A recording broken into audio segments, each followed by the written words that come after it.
Okay. Thank you so much. So again, many bows of gratitude to everyone. And I hope what I share and what we share, what we've already shared together, what we'll share throughout this day, brings nourishment to you, to others in some way, now or later. Likely, you've probably noticed that there's an additional altar opposite the main altar set up today. If this is your first time in the temple today, anyone, this is your very first time ever being inside, welcome. This altar here is set up special for today's annual Sejiki ceremony. And maybe think of this talk a little bit as something of a movie trailer. The first part's going to kind of be a little bit of a documentary of sorts. The second part, action and suspense. And just talking a bit about this ceremony, wanting it to generate some energy, some interest, and excitement for its release in about 45 minutes. And of greater importance with this ceremony to engage and cultivate our bodhisattva heart, to cultivate a mind that's steeped in generosity and compassion. Sejiki, a Japanese word, it means making food offerings. This ceremony is also known as Sejiki, which means gaki means hungry ghost, so feeding the hungry ghost. At some time in Japan, the word gaki became and still is, can be used in a derogatory term to in reference to homeless people in Japan. And so the name has been changed to Sejiki, and that seems to be more the norm in many Buddhist temples. But the word hungry ghost is going to be an important part of this ceremony. I think it's an important part of what we practice with in different ways. So as Andrew so beautifully shared, where did Andrew go? There he is. Okay, yes. I was looking for the skeleton. In Japan and also in Japanese American temples, this ceremony is done as a part of their Obon festival, which is usually a 3-day festival in the late summer or early fall. And it's a big annual celebration of honoring family members who have passed, honoring their ancestors. And traditionally, lanterns are hung out in the front of their homes as a guide for their ancestors and spirits. There are dances, graves are visited and cleaned and refreshed. Food offerings are made in their home altars. And at the end of Obon, there's a ceremony of floating lanterns, which are put into rivers and lakes. Imagine them being put into the Japan Sea as a guide to the spirits, to guide them back at the end of this festival, back into their world. I learned that Obon, possible 2 definitions. One is to hang upside down. So one translation of Obon is to hang upside down, and I'll talk about this more in a minute. It comes from the Ulambana Sutra, which means to hang upside down. Another possible translation is that it originally meant rice bowl, so offering. And I think both are great and both are helpful in learning about these different ceremonies. So in other temples, like here at Houston Zen Center, it tends to be around Halloween. You know, it tends to be around the months of autumn, this transition into the fall in October, November. So we've moved out of summer, I'm not talking temperature, but we have moved out of summer and into autumn. And in many cultures, this is observed as a time of honoring those who have passed, honoring their memory in a celebratory way, and offering nourishment to them. So an ancient Celtic understanding is that this is a time when the boundary or the veil between those who have passed and those living now is thinner. There's some transparency in there. And that Celtic festival, which is usually October 31st through November 1st, that's called Samhain. It's not spelled like that, but it's pronounced Samhain, which means, Samhain means summer's end. So it's a festival not only of welcoming the harvest, but also ushering in the winter, ushering in the dark time of the year.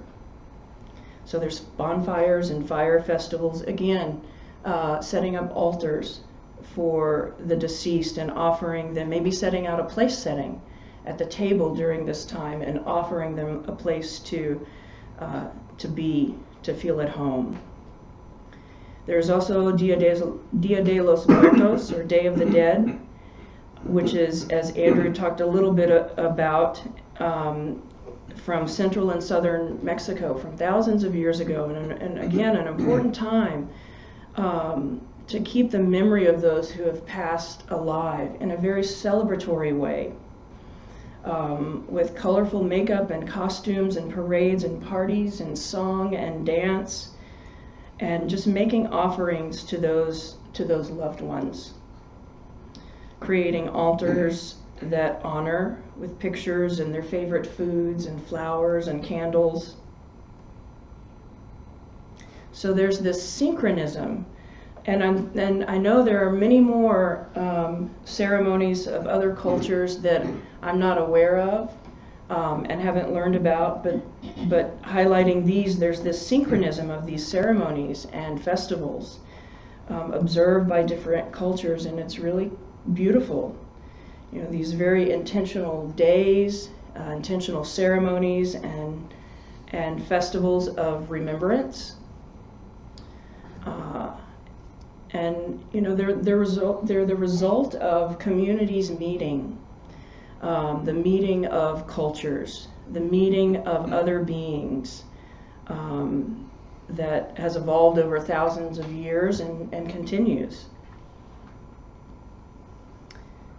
So the origin of the Sejiki ceremony is associated with one of the Buddha's disciples, Moggallana.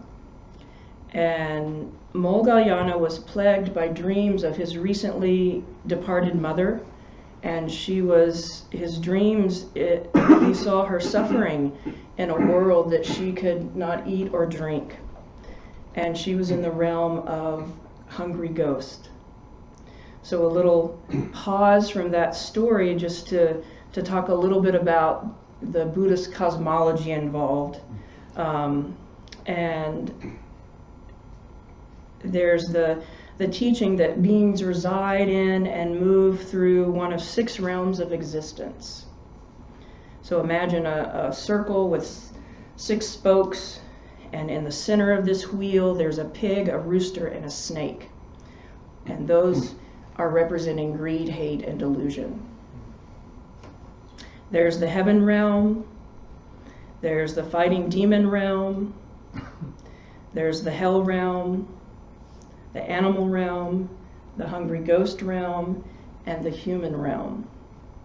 And each realm is in this direct creation of body, speech, and mind. We typically use the 6 realms as metaphors for states of mind. So for example, the heavenly realm, bliss and euphoria. The human realm, being in a state of constant change, being in a state of satisfaction, dissatisfaction, satisfaction, dissatisfaction. the animal realm of instinct, the fighting demon realm, which is often associated with anger. Then there's the hungry ghost realm, the realm that Moggallana saw his mother in his dreams, the realm of greed, of never being satisfied. And then the final realm of what is just intense suffering. Intense suffering. So hopefully that very compact description will be helpful. And so in going back to Moggallana, he went to the Buddha and described to the Buddha that everything she tries to eat turns into fire. Water turns into blood or pus whenever it touches her mouth. We're in a horrible, horrible state of non-nourishment and dissatisfaction. So Moggallana went to the Buddha and told him of these dreams which tormented him every night. And the Buddha explained, Moggallana, you are seeing the suffering of your mother in the world of hungry ghosts. Some of you may have seen depictions and pictures of hungry ghosts. If not, imagine a being that has a very, very long, skinny neck, like the size of a needle, and a throat much too small for consuming any type of nourishment, along with a giant and bloated belly due to lack of nutrition. So a very big space to fill and no way to fill it. There's some metaphor in there in our practice. And Moggallana's mother was in this state. She would pick up food, and it's described as just as it was about to reach her mouth, it turned into burning coals. And Moggallana went to the Buddha and asked, how can I help her? Is there some way that I can help her? And the Buddha replied, no. No, you can't help her, and neither can all of the other spirit beings. Wait. Wait. Only the awesome power of the assembled Sangha can help her in the hungry ghost realm. So later on this morning, we have this practice of this awesome assembled Sangha, directing our intention in a certain way, and believing and knowing that it is transformative. So we've come together today, we've assembled, we're going to make a lot of noise, we're going to chant, we're going to make offerings, we're going to create this group intention. And this group intention to do what? To be the Bodhisattva. As best we can, extend compassion and wisdom to everyone and everything.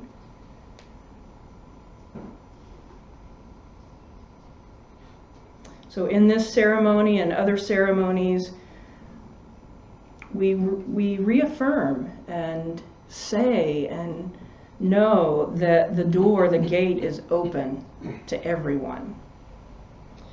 In the full moon ceremony of renewing the precepts, Dogen's instructions on the precepts remind us that the gate of liberation stands open. That the sweet dew the sweet dew saturates all and harvests the truth. In an article written by Zen teacher Shosan Victoria Austin, I found this description of the ceremony and wanted to share it. And she writes, the process of the ceremony, setting a protected space, inviting the shadow in a ceremonial space in which it can be safely held, and meeting it with everyday kindness through our bodhisattva vow, in an enactment of our deepest compassion. In practice, we have to be able to enter hell for the benefit of a suffering being, whether it's ourselves or someone else. We have to be able to be moved and have our practice continue. The deepest compassion is to feed the hungry and nourish the unsatisfied in body, speech, and mind, just when an opportunity presents itself.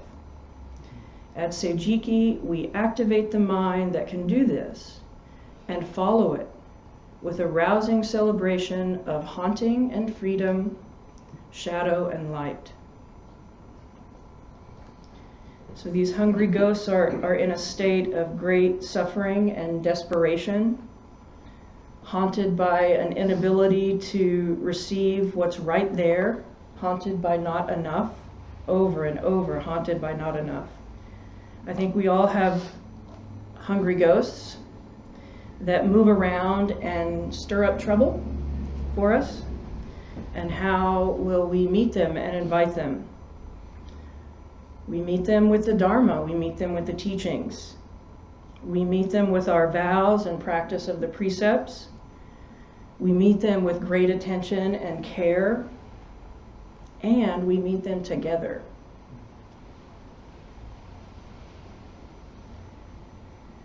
Despite our great efforts to separate ourselves from each other, I think we're really designed to sustain each other. And often I forget this.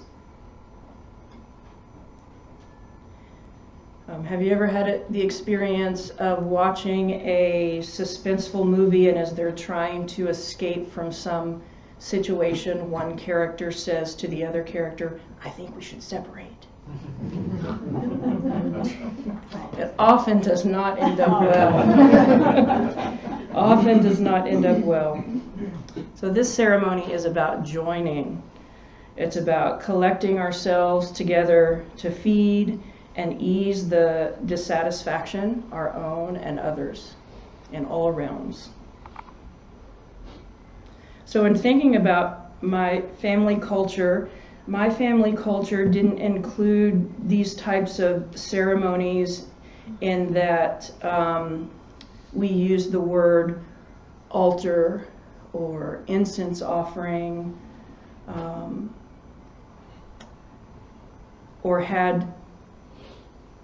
we didn't have that language. I didn't grow up with that language. And yet in reflecting on this, that it was there. It was all over the place. The family hallway with the pictures. Mm-hmm. Here's this area is grandparents and great grandparents. Here's this area, and I can visually connect with that. So it is there. And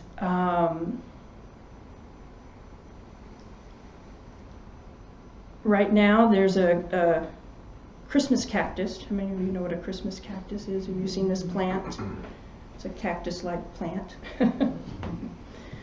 And so there's a Christmas cactus in the east window of my kitchen, and there's one bloom right now that's opened. And whenever I see the little buds peek out at the top of the bloom, and one has just opened, that's my grandmother. She's right there. She's that bloom. She's that plant. And here it is. Here's a manifestation of her. And it's a time for me to celebrate her, to talk to her, to remember, her presence and her nourishment. And, thinking of that bloom right now on that Christmas cactus, there's that veil. Here's that thin boundary that's opened up. And she's right there. And whether anyone else believes me that that's really my grandmother, it doesn't matter. Because the intention in that brings and reminds me and cultivates some compassion and a reminder that one day, someday, we will be the ancestors for other beings.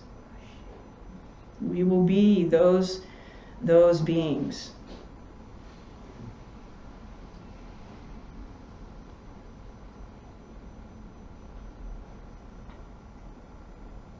So there's a little bit of the documentary of the ceremony. Now I'm going to talk a little bit about the scene within the Sejiki ceremony. So in a little bit, we'll take a break, and there will be some preparations in the Zendo. This ceremony is an all-standing ceremony. There's no bowing. There are a few bells, but there's no bowing in this ceremony. This main altar, there will be a screen that's placed in front of that altar. And all of the attention will be directed to the altar of the hungry ghost. It's said that hungry ghosts cannot knowingly come near a bodhisattva or a Buddha. So we're hiding the statues. And then the ceremony is going to begin with a procession, and you're going to hear bells and drums and clackers, and you'll hear some rattling.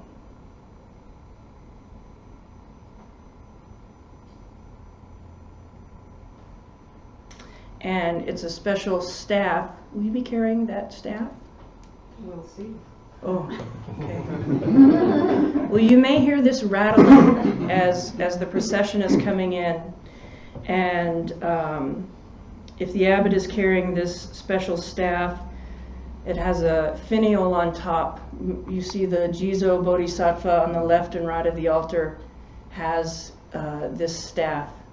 And there's this finial on top with these metal rings, and you're going to hear that rattle as the abbot is coming in with the procession. So part of this rattle is just announcing her presence, but also scaring away any little animals or insects so they're not stepped on. But it's also, when you see it, it's fierce. So if she needs to scare away lions and tigers and bears, it's there. So, but you will hear that sound, the announcing of that of the presence. As the procession enters the Zendo, there will be an incense offering, and then the abbot will sit down and will begin to invite all of these beings. And this is where we all get to be involved in this cacophony of sound, whether it's with some little instrument. We can use our fingers, our hands, our feet, our voices, but we will call and invite all of these beings to come into this space and receive nourishment. So we're making a lot of noise to get their attention. We're going to be offering tea and sweet water and other beverages that are on that altar, offering foods to entice the hungry ghosts inside. And once inside, the abbot will invite them to receive nourishment, to receive peace, to receive safety. And the nourishment and peace of the Dharma will be offered to the hungry ghosts, offering them to receive great compassion so that they may be completely satisfied. We'll be chanting the Gate of Sweet Dew, which our voices will be offering these words that reveal the possibility of nourishment to all beings so that they'll be freed from suffering.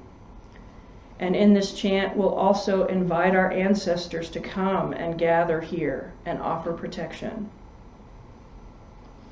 I want to share just a few of the verses from the Gate of Sweet Dew. So we have, if you haven't heard this chant before, you have a little bit of it in your body.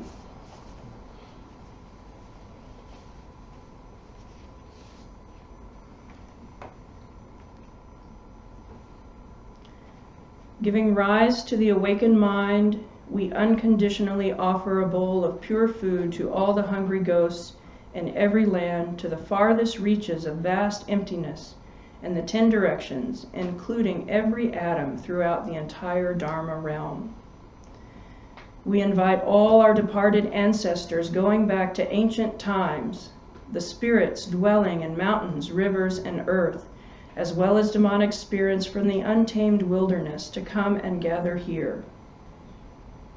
Now, with great sympathy, we offer food to all of you.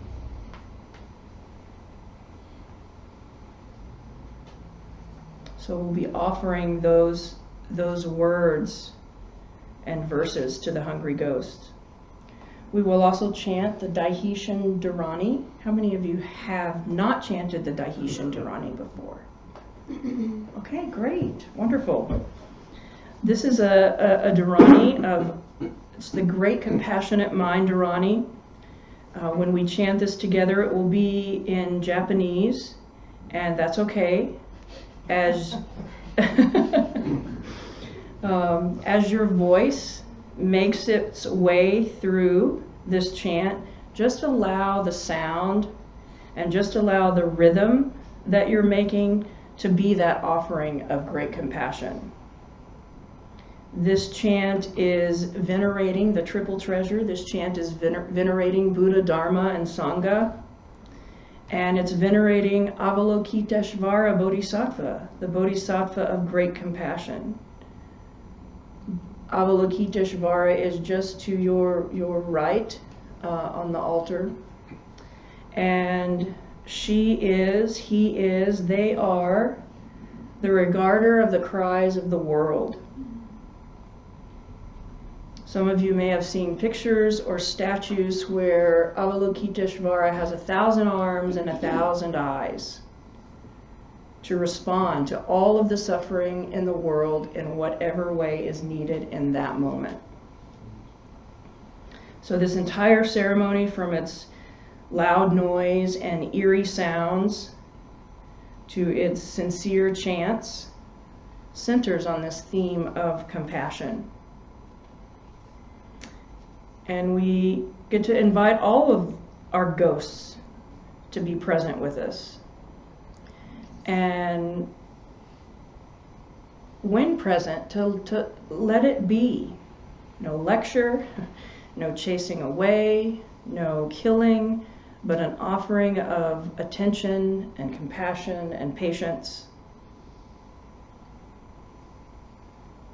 And at the end of the ceremony, after the procession leaves, you'll be invited to come up to the altar of the hungry ghosts, and there will be some incense boxes there, and you'll have the opportunity to make an incense offering to the hungry ghosts that we've invited, to the hungry ghosts that are swirling around in your own being and in the beings of others here.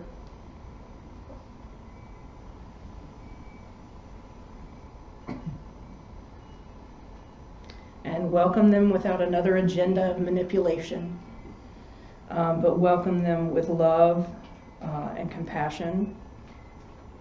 And again, to allow the awesome energy of this assembled Sangha to sustain your practice, to sustain everyone.